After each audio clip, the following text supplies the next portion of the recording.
Welcome, dear horror listener. You're tuning into Horror Radio, and I'm truly grateful you're here.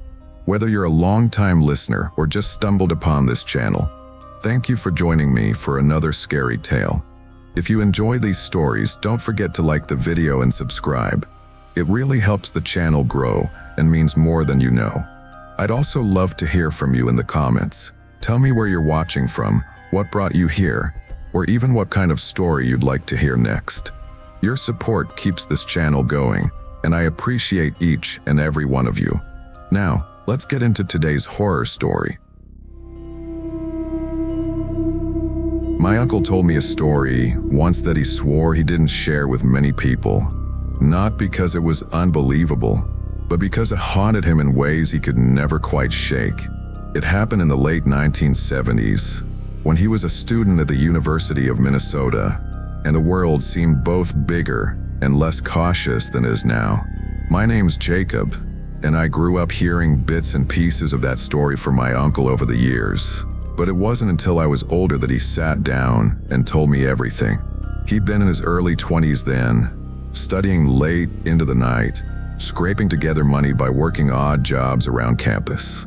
Like most students at that time, he didn't own a car. If you wanted to get across the city, you walked, waited for the bus, or, if you were bold, stuck your thumb out and hoped someone would stop. Hitchhiking wasn't unusual. Everyone did it. There was no constant drumbeat of safety warnings on the news, no viral posts reminding people of dangers. Back then, it was simply a way to get around, normal, if not completely safe.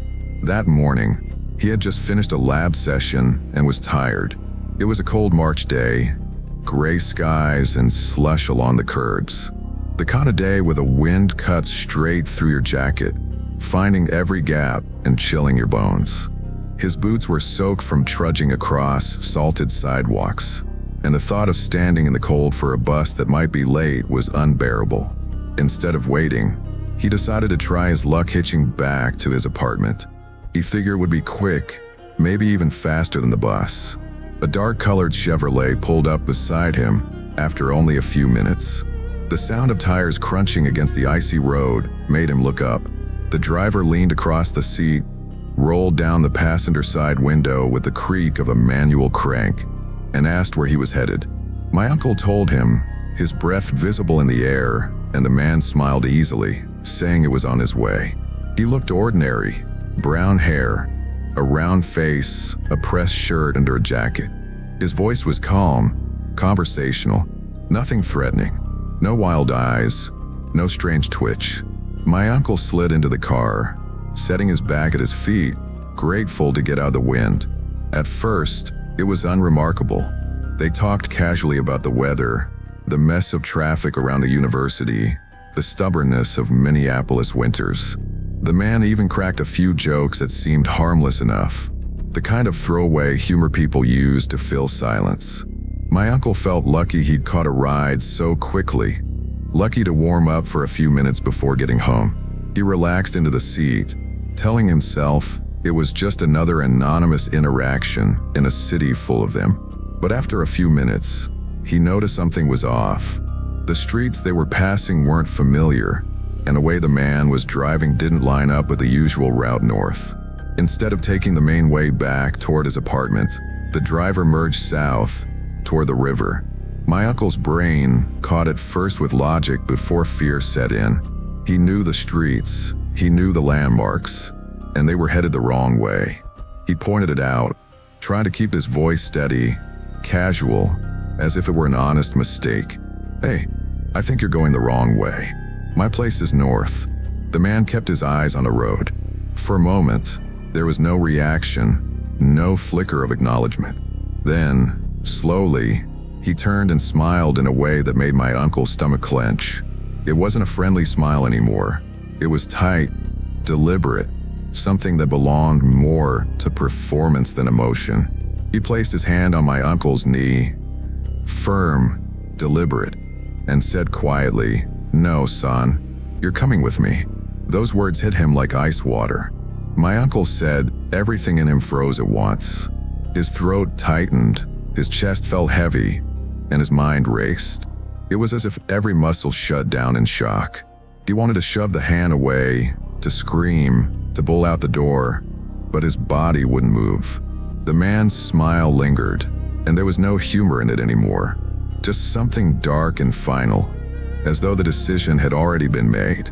They kept driving south, past streets my uncle didn't recognize, through neighborhoods that felt unfamiliar and isolating. Each block they passed was another reminder he was farther from safety, farther from anyone who might know him or notice if something went wrong. His pulse throbbed in his ears, each beat heavier than the last. He glanced at the passenger door, his only way out, and realized the handle was missing. Just gone. Smooth metal where it should have been. The detail hit him harder than the words had. It was an accident. This was planned. This man had thought about how to keep someone inside. Panic clawed at him, but he forced himself to stay still, to think. His mind spun with options that all felt impossible. If he lunged for the lock, the man could overpower him. If he yelled, who would hear? The hum of traffic outside muffled everything. If he made the wrong move, he'd be trapped with someone who had already made it clear he wasn't letting him go. If he showed too much fear, if he tried to fight, what would the man do? He decided his only chance was to wait, to look for an opening, to give himself any possible advantage. Traffic saved him. It was the one thing out of his control that fell into place. As they reached a busier stretch near the industrial side of town, cars slowed to a crawl. Brake lights reflected red against the gray slush, exhaust rising into the cold air. My uncle saw his chance, and everything in him screamed to take it. He waited until the car came to a near stop, then reached down, shoved the lock up with a clunk, and pushed the door open with all his strength. He tumbled out into the street, hit the pavement hard enough to bruise, and scrambled to his feet. Horns blared as he darted between cars, drivers swerving to avoid him, but he didn't stop running. He didn't look back at the Chevrolet, didn't care if the man tried to follow. He just ran, his breath burning in his chest, his legs pumping faster than they ever had. He made a home shaken and bruised, his clothes damp and dirty from the fall. He told himself it was just a close call with some creep. That was the story he chose to believe, because the alternative, that he had narrowly escaped something much darker, was too heavy to process at the time. For a while, he buried it, pretended it hadn't happened. He didn't tell anyone. He let it settle into the back of his mind, a memory he tried to smother under routine. But the memory stayed sharp, always hovering at the edges of his thoughts, ready to resurface. A year later, he was sitting in a cafe with the woman who would eventually become my aunt. Snow pressed against the windows, the kind of biting winter day that makes you want to linger over coffee, the kind that makes the warmth inside feel almost fragile. The cafe was buzzing softly, conversations low, the hiss of an espresso machine in the background. A small television sat in the corner, its grainy news broadcast droning softly, barely noticeable. My uncle wasn't paying much attention until a photograph flashed on screen. He froze, the cup halfway to his lips. The face staring back at him from the news was the driver. Same round face, same unsettling smile. He said it was like the air left the room in an instant, like every sound dulled around him. The reporter's voice was flat, clinical, but the words punched through the fog. A local man arrested, accused of murdering dozens of young men and boys. His name was Curtis Hanley. They said he had lured his victims by offering them rides, sometimes even jobs. Later, investigators found that the passenger side door handles his cars had been removed. My uncle felt the blood drain from his body. The tremor in his hands were turned, the echo of fear rushing back like it had never left. He realized then how narrow his escape had been, how a single moment of courage, a single leap from a moving car, had separated him from the dozens who never made it back. Even decades later, when he told me this story, his voice shook. He said he still saw that smile when he closed his eyes sometimes, still felt the weight of that hand on his knee. It wasn't just a story anymore. It was a scar that never healed. He carried the guilt too. Why me? Why did I get away when so many others didn't? He'd wrestle with that question for years, unable to reconcile luck with loss. It's easy to think you'd react differently in those situations, that you'd fight or yell or do something heroic. But the truth is, fear paralyzes. It grabs your body and locks it down, leaving your brain scrambling for survival in silence. Sometimes the only thing you can do is listen to the small voice screaming inside you, telling you to get out now. My uncle did, barely. And because of that, I grew up with an uncle who told me this story as a warning. Danger doesn't always look like a monster. Sometimes it looks like a friendly smile and a ride home.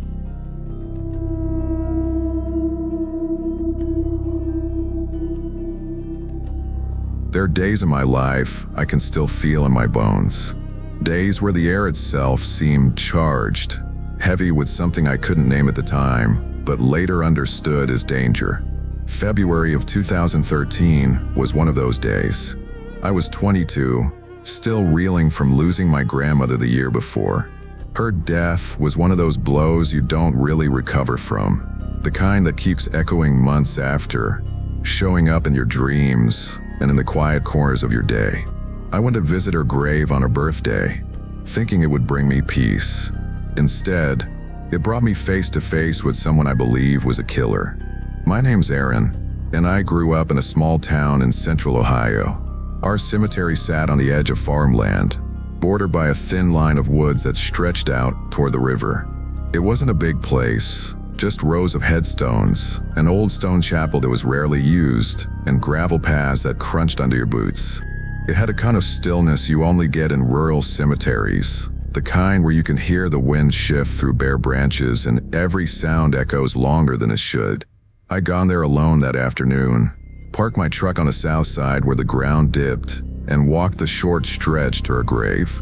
The air was damp and cold, the kind that clings to your skin, and the sky was the flat, gray sheet you only get in Midwest winters. The smell of wet earth carried faintly, and the grass was pressed down in places from weeks of frost. I knelt in front of her headstone, fingers pressed against the cold granite, my head bent. I was talking to her in that quiet way people do when they're grieving, not out loud exactly, but whispering in my mind.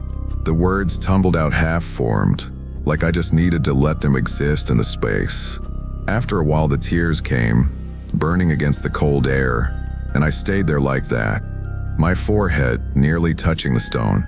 The silence around me was deep and familiar, broken only by the occasional crow calling in the distance. Then, without warning, every nerve in my body lit up.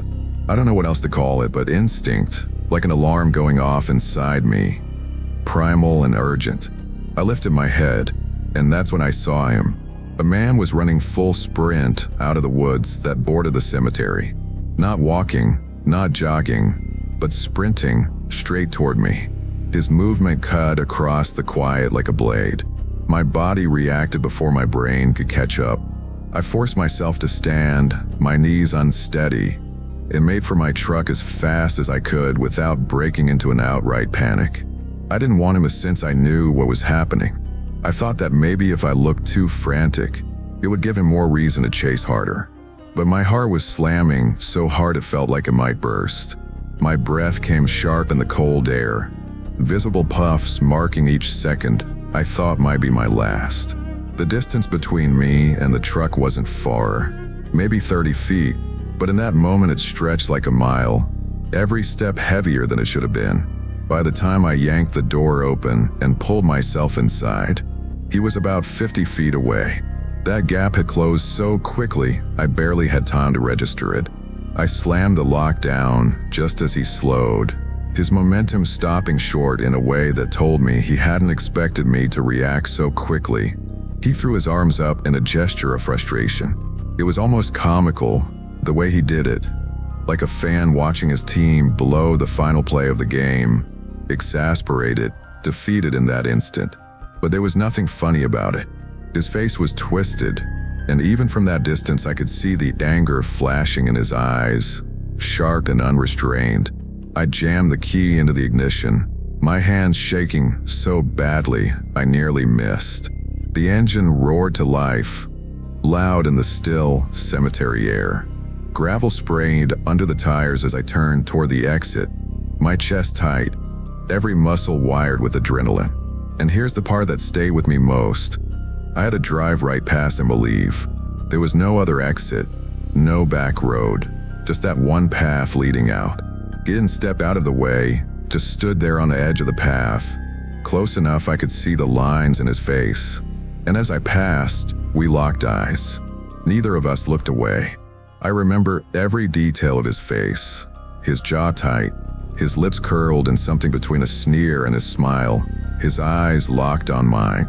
That stare was something I carried for years afterward, like a scar inside my memory. That night I barely slept. My mind kept replaying the moment I saw him charging out of the trees, the sound of my door lock snapping shut, the way his hands flew up in frustration when I got inside in time. I tried to reason with myself. Maybe he was a hunter, chasing a dog, someone who just happened to be running my way. Maybe he cut through the woods and didn't even see me until it was too late. But the truth was sitting in my gut, heavy and certain. He'd come for me. My instincts had screamed it, and they were rarely wrong. A few years later, on a night when I was restless and couldn't focus at work, I downloaded an app that had endless articles about crime, missing persons, and serial killers. It was the kind of thing I normally avoided because I didn't like reading about darkness for no reason, but boredom pushed me into it. I scrolled half-heartedly until one photograph stopped me cold. My stomach dropped. My hands went clammy, my mouth dry. I was staring at the face I had memorized in that cemetery years earlier. The name under the photo was Daniel Mercer, a man tied to murders across several states. The article said he buried kill kits, weapons, restraints, cash, in random locations, sometimes years before he struck. He was careful, calculated, the kind of predator who blended into everyday life until he didn't. According to the report, one of his favorite hunting grounds was cemeteries and parks, isolated places where people let their guard down, places where a single person grieving, alone, would look like opportunity. I read every word I could find about him, piecing together timelines, each one chilling me further. In 2013, the year I saw him, he had passed through Ohio. He'd been there for a family event in Dayton, but for a period of days no one could account for his whereabouts. Later, when he was arrested, investigators speculated he might have been scouting. He was known to wander off during family trips, slipping into small towns to stalk strangers, sometimes staying hidden for hours or days before rejoining his family like nothing had happened. That knowledge chilled me more than anything else. He hadn't just been passing through. He had been there, near my hometown, near that cemetery. And on that day, he came out of the woods, running full speed at me, only to be cut off by the speed of my decision to lock the truck and drive away. The weight of that realization pressed on me harder than the memory itself, because it confirmed what my body had already known. For weeks after learning this, I went back to that cemetery in my mind.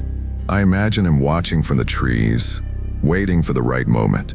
Maybe he'd been there long before I arrived, hidden in the shadows, his eyes on me while I knelt to my grandmother's grave. I wondered if one of his kids was buried in that patch of woods, still hidden under the soil, a silent reminder of what almost happened. Sometimes I tell myself that maybe I'm connecting dots that aren't there. Maybe it was someone else entirely, someone who had nothing to do with Mercer. But the face in those articles, the face of Daniel Mercer, was the same one I stared at through the windshield of my truck. The same sharp jaw, the same expression of anger and calculation. I don't doubt it for a second. That day taught me something I've never forgotten. Trust your gut. I didn't know why I felt sick with dread until I saw him, but my body knew before my eyes did. If I'd ignored that instinct, if I'd lingered one more minute at my grandmother's grave, I don't think I'd be here to tell the story. He was fast, but I was faster, and I've never stopped being grateful for that.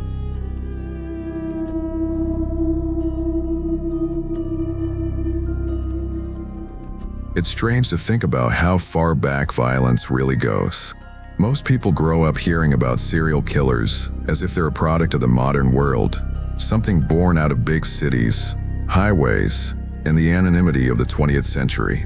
But the truth is, people who kill repeatedly have always been here. They just didn't always have a name for it. I learned that lesson while digging into a story that feels less like history and more like a warning. My name's Daniel, and I've spent most of my life in New England, where the past never feels all that far away. Every town has some story: an old courthouse, a forgotten jail, a cemetery with stones so weathered you can't read the names anymore. But what stuck with me wasn't from the Revolutionary era, or even the Salem witch trials. It was a case from the early 1800s, back when people were still settling the rough edges of Maine, carving out towns from thick woods and rocky fields. Back then, Bangor wasn't yet the logging hub it would become. It was just starting to grow, full of transient workers and scattered farms. People lived isolated lives, far from neighbors, with only churches and taverns tying communities together. Records from that time are spotty, and most stories blur the line between rumor and fact. But one story stands out because it kept surfacing again and again, whispered in court transcripts and newspapers. It was about a woman named Martha Hale, who some historians now call America's first documented female serial killer. Martha wasn't a mythical figure like Bathory, and she wasn't some shadowy creature out of folklore. She was ordinary in almost every sense, which is what makes her story unsettling. Born into a family of farmers, she married young to a man who owned a small plot of land outside of town. They had no children, and by all accounts, their marriage was brittle, more a partnership of survival than love. That was normal then. Life was about getting through winters alive, not romance. In communities like hers, you didn't need passion or companionship so much as you needed someone to chop wood, tend a livestock, and plant seed when the thaw came. But things around Martha began to unravel in ways no one could ignore. Her first husband fell sick suddenly, wasting away in weeks. Locals said he had stomach pains, his hair thinning, his nails brittle. Some even noted a strange discoloration around his lips, though they had no words for what it meant. Within a month he was gone. It wasn't unusual for men to die young back then. Fevers, accidents, infections claimed plenty of lives. Whole families were undone by bad harvests or the wrong illness spreading at the wrong time. People whispered, but they moved on. Within a year, Martha remarried. Her second husband, a mill worker, was younger, stronger, a man who many in town thought would last. He was known for his broad shoulders and his willingness to work long hours hauling logs downriver. He lasted longer, but not by much. Again, he grew ill in ways doctors couldn't explain. He complained of burning in his throat, of constant nausea that wouldn't ease. He told his friends he felt as though something was eating him from the inside out. Within 2 months, he was buried too. And again, Martha inherited land, tools, livestock. People started to notice a pattern. By her third marriage, suspicion had hardened. Neighbors remarked on how each of her husbands had rewritten their wills not long before their deaths. One even said she saw Martha coaxing her third husband to sign papers at the kitchen table while he could barely hold a pen. A minister even confronted her once, asking about the circumstances. He told her people were talking, that the town had a duty to make sure nothing ungodly was happening. Martha brushed it off, saying she was cursed, that God kept taking the men she loved, that she must have been marked for sorrow. Her words carried just enough weight to keep people silent. Back then, the line between superstition and crime was thin, and accusing a woman of murder was as risky as ignoring it. Her fourth marriage was the breaking point. This husband was different, older, more cautious, and less taken with her quiet charm. He lived long enough to tell others about his symptoms. He complained to his children from a previous marriage that he believed he was being poisoned. He told them his tea tasted bitter, metallic. His hair was falling out in clumps, and he couldn't keep food down. His fingernails broke easily, his skin turned sallow. He confided to a neighbor that he feared Martha was slipping something into his tea. Days later, he was dead. That was when the accusations turned public. In 1833, a group of townspeople petitioned the court to investigate. They dug up 2 of the previous husbands, something rare and unsettling in those days. Disturbing a grave wasn't done lightly. The bodies were decayed beyond recognition, but traces of arsenic were reportedly found in the soil around them. Arsenic was a common poison then, easy to buy at apothecaries as rat poison, and cheap. Shopkeepers remembered her buying powders, though she always claimed it was for pests. The pattern was undeniable. The trial was chaotic. There were no clear rules for how to handle a case like Martha's. Women accused of murder were rare, and most accusations turned into gossip rather than formal charges. Witnesses came forward, children of her 4th husband who insisted he had warned them, neighbors who recalled her coldness, shopkeepers who remembered selling her powders. Some said she had an odd stillness about her, like she never seemed shaken no matter what tragedy unfolded. She denied it all, her face impassive, her words steady. She claimed her husbands were weak men, taken by God's will, and that she was being persecuted because she was a widow with land. The jury didn't believe her. She was convicted, though not for all the deaths, just the last one, the one with the most evidence. She was sentenced to death, one of the few women in early Maine to face execution. In 1834, she was hanged in front of a crowd that gathered more out of morbid curiosity than justice. Families brought children, vendors sold cider, as though it were a holiday spectacle. Reports say she went to the gallows without flinching, her eyes fixed ahead, unrepentant to the end. Looking back now, historians debate whether Martha Hale was America's first recorded serial killer. Some argue the evidence was circumstantial, that her husbands could have died of illnesses common at the time. Others point to the arsenic traces, the consistent pattern, the way she always seemed to gain something after each death. The records are incomplete, the testimonies colored by bias, but the story refuses to fade.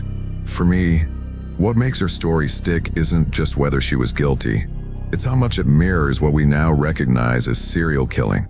The repetition, the cooling off periods, the methodical approach, it all lines up with how the FBI defines the term today. And yet, she lived in a world where the term didn't even exist, where people couldn't name the danger, even as they saw it unfold. There were no profilers, no language to put her into a category, just whispers of witchcraft, curses, or bad luck. The phrase serial killer wouldn't come around for another century, coined in German first, then picked up by American profilers in 1970s.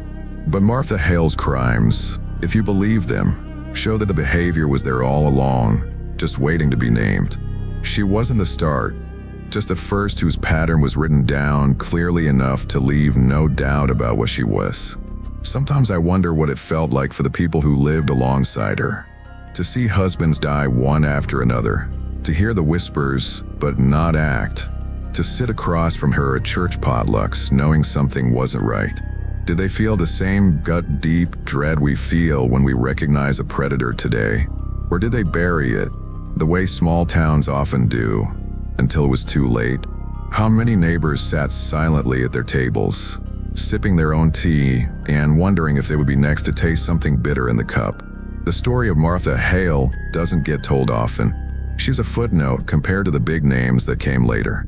But when people ask who the first serial killer was, my mind doesn't go to Jack the Ripper or H.H. Holmes.